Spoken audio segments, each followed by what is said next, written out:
When we distance ourselves, we can see the 30,000 foot view. So when we're immersed in something, our normal, we might not realize or recognize that there might be some dysfunction, and every family has dysfunction. We can recognize it in a better way when we take a step back, and then we can move forward to help heal and fix that dysfunction.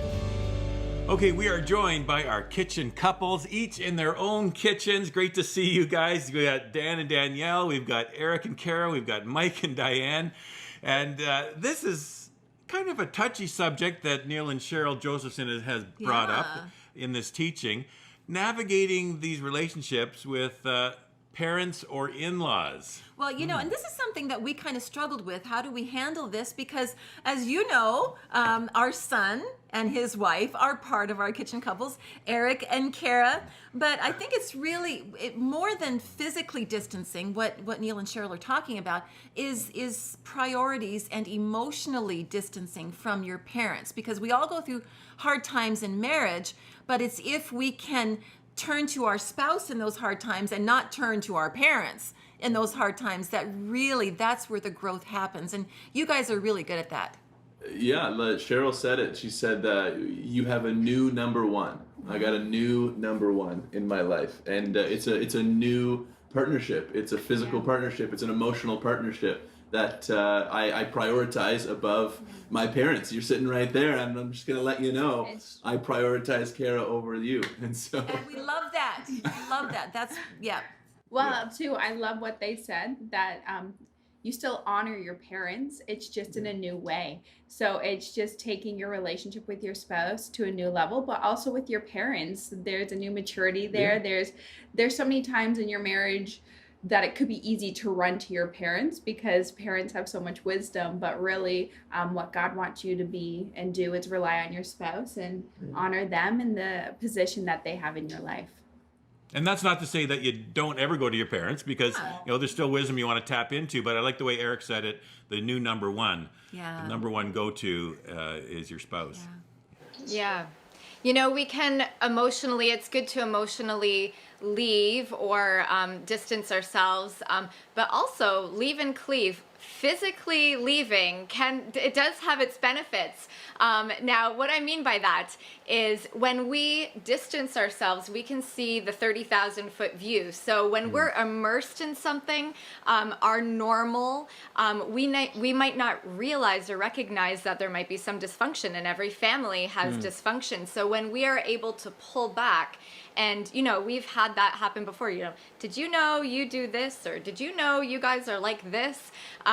We can recognize it in a better way when we take a step back, and then we can move forward to help heal and fix that dysfunction. And so there's something to be said for taking a step back, and once we're out of our normal, which we always thought was normal, we can move on to healthy. Yeah, everybody thinks their family of origin was normal, and then you maybe find out your spouse's idea of what normal is a little bit different.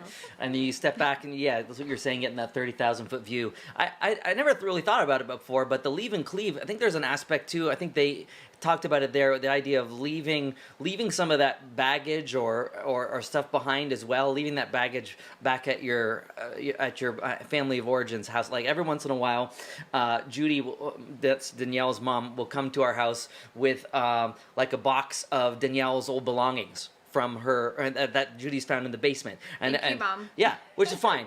That's fine. And it's like, oh, now I got to find a spot in my basement for these. That's great.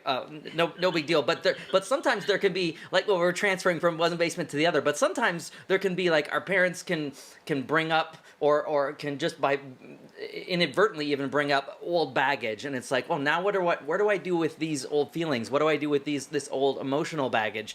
And so just parting ways with all that.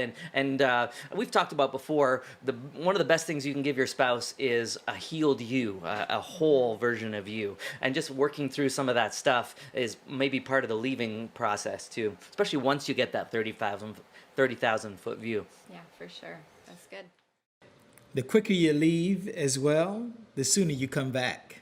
What we have found is that we very early on we were very much we were a couple that became one, and our family knew that, they understood that, and so they were inviting us back rather than us trying to try to figuring out how to navigate. They knew that we were together. We were going to, now proximity was a part of that. We moved from Florida to Toronto, so that made a difference. But they knew that we were one, and it made it easier for them to invite us back. Yeah, and I love when they talked about how you don't know what your parents have gone through, right? Because sometimes it's our parents that are trying to hold on to us, and a lot of times they're doing that, and there's a reason, but we don't know that backstory, right? So we have to be sensitive to that as well. Yeah, for sure. I think too, like forgiving them and thanking them. Now that like I'm a parent, even though Bradley's 7 months old, I feel like there's always two sides of a story too. Like I may see a situation different than he down the road will see a different situation, and from that could be two different point of views, or he may be offended by something that I didn't even know was offensive. And so just like learning the dynamics of that. That's good.